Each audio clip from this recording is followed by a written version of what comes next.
Conduire un événement comme le tournoi international de Dirinon, autant de personnes, c'est une exigence pour nous d'accueil.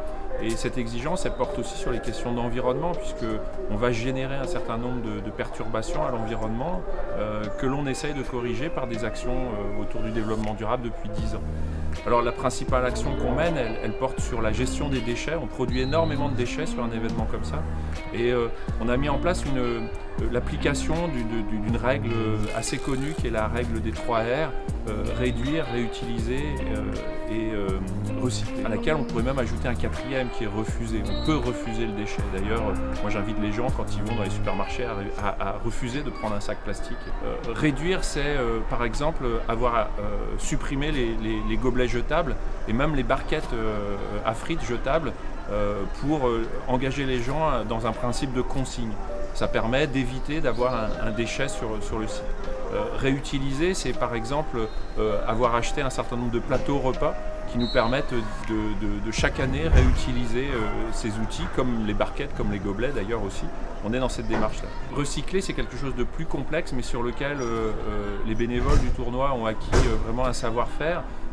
Qui passe d'abord par l'idée d'intercepter le déchet avant que le grand public soit vraiment confronté à ce choix assez complexe de savoir qu'est-ce qui se met dans la poubelle jaune, qu'est-ce qui se met dans la poubelle marron.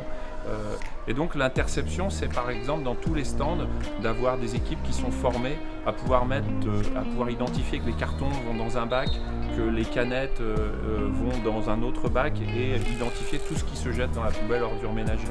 Alors pour les aider, on a aussi quelque chose d'assez innovant, c'est d'inviter les gens à venir déconsigner leurs gobelets dans un atelier, un stand tri des consignes avec des bénévoles qui sont là aussi très formés, très connaisseurs de la question des déchets et qui vont du coup accompagner le grand public dans le geste de tri et ainsi pouvoir permettre au grand public de comprendre ce qu'on est en train de faire. Et puis on a une dernière partie qui est quasi invisible. Je suis ici sur cette partie, dans ce lieu où à la fin du tournoi on essaye de retrier une grande partie des poubelles jaunes dont on sait que de toute façon on aura des erreurs de tri. Et là on essaye à la fois de livrer à la collectivité des conteneurs avec du carton qui a vraiment été trié, des canettes dont on est sûr qu'on ne va pas retrouver des choses de la nourriture par exemple dedans.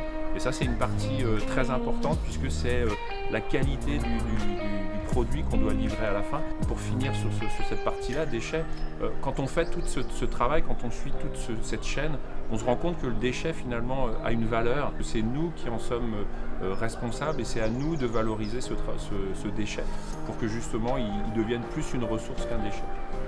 On a une grande chance cette année, c'est que après 10 ans d'engagement, notre tournoi a été labellisé par le comité régional olympique et sportif pour la qualité de son organisation. Et ce label qui nous grandit, qui nous fait plaisir, est un remarquable remerciement fait par les instances sportives à cet engagement de tous les bénévoles en faveur de l'environnement et du développement durable qui s'attache aux questions sociales, économiques et culturelles.